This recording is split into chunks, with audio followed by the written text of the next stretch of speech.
തിരുവനന്തപുരത്ത് മൊബൈൽ ഫോണിന്റെ EMI അടയ്ക്കുന്നതിനുള്ള പണത്തിനായി ക്ഷേത്രം കുത്തിത്തുറന്ന് മോഷണം നടത്തിയ യുവാക്കൾ.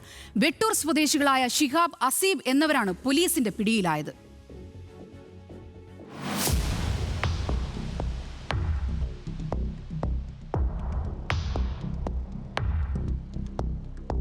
വർക്കല താഴെവെട്ടൂർ കുമാരുവിളാകം ശ്രീ ഭഗവതി ക്ഷേത്രത്തിലെ ഓഫീസ് മുറിയും സ്റ്റോർ റൂമും കുത്തിത്തുറന്നായിരുന്നു മോഷണം. ക്ഷേത്രത്തിലെ ഓഫീസ് മുറിയിൽ സൂക്ഷിച്ചിരുന്ന കാണിക്കവഞ്ചി പൊട്ടിച്ച് അതിൽ നിന്നും പണമെടുത്തു. സ്റ്റോർ റൂമിൽ അലമാരയ്ക്കുള്ളിൽ സൂക്ഷിച്ചിരുന്ന വിലപിടിപ്പുള്ള വസ്തുക്കളും മോഷണം പോയി. ആകെ 21,000 രൂപയുടെ നഷ്ടം കണക്കാക്കുന്നതായി ക്ഷേത്രം ഭാരവാഹികൾ അറിയിച്ചു.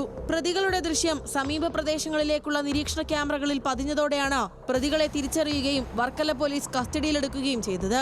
പ്രതികളിൽ നിന്നും കവർച്ചാ സാധനങ്ങൾ പിടിച്ചെടുത്ത പോലീസ് യുവാക്കളെ അറസ്റ്റ് ചെയ്ത് കോടതിയിൽ ഹാജരാക്കി റിമാൻഡ് ചെയ്തു.